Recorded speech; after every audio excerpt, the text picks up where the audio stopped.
Magistral sur la préparation de capsules de biotine 10 mg par capsule. Tout d'abord, il faut le principe actif qui est la biotine en poudre. Ensuite, il faut du lactose monohydraté qui sert d'agent de masse. Ensuite, il faut des capsules de taille numéro 2. Il faut un gélulier de taille numéro 2 aussi. Des nacelles pour peser et puis disposer des couverts des capsules. Des spatules pour les deux poudres. Un mortier et un pilon. Un cylindre gradué de 25 ml. Un entonnoir à solide. Un contenant pour disposer les capsules. Et un racloir pour la poudre. Les principales étapes vont être de peser la poudre, ajuster au volume final, charger le gélulier, mélanger la poudre, remplir et fermer les gélules. Les points importants sont l'uniformité de l'actif dans le mélange et l'uniformité du remplissage de chacune des capsules. Tout d'abord, il va falloir peser la poudre avec la balance, mais avant de peser la poudre, il faut tarer la nacelle.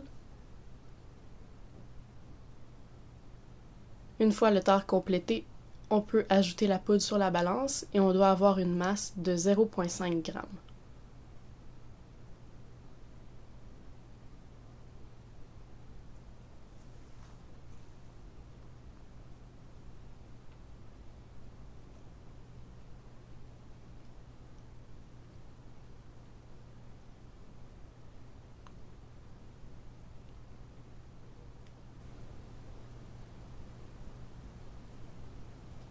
Une fois la poudre pesée, on peut la disposer dans un cylindre gradué.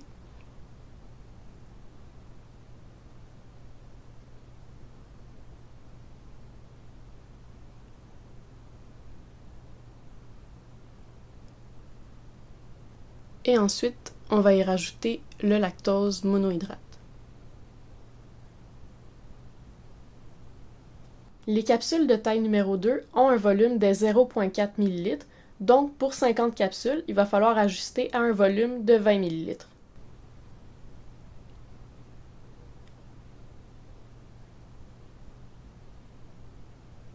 Puis il est possible de taper un peu pour voir si la poudre est bel et bien à 20 ml.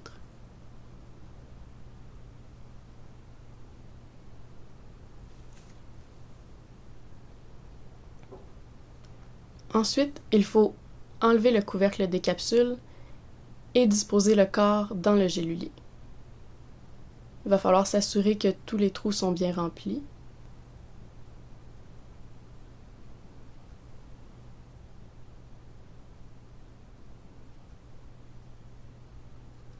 Par la suite, il faut mélanger la poudre à l'aide du mortier et du pilon pour s'assurer que la biotine est disposée adéquatement et uniformément dans tout le lactose.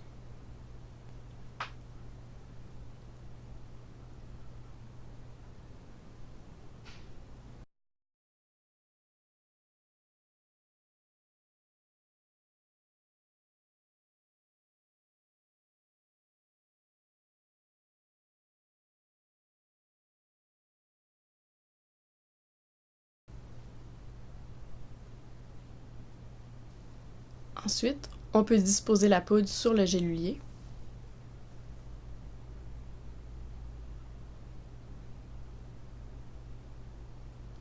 Puis, à l'aide du racloir, la faire entrer dans chacun des logements.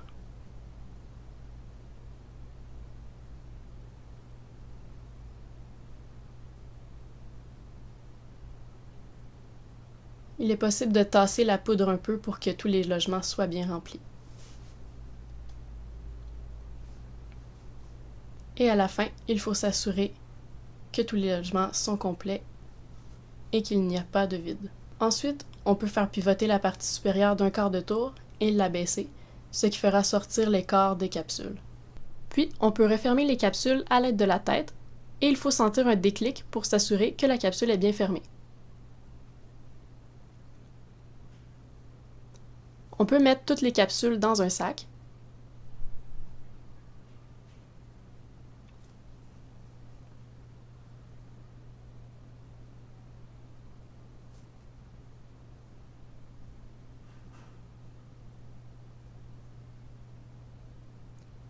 Et enfin, il est possible de dépoussiérer les capsules à l'aide de chlorure de sodium.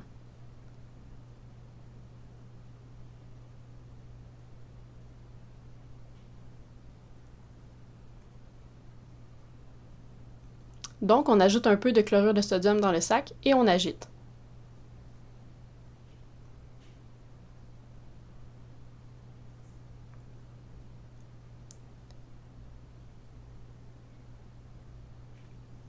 Une fois dépoussiérées, on peut prendre les capsules et les mettre dans un contenant. Enfin, on appose l'étiquette et la préparation est terminée.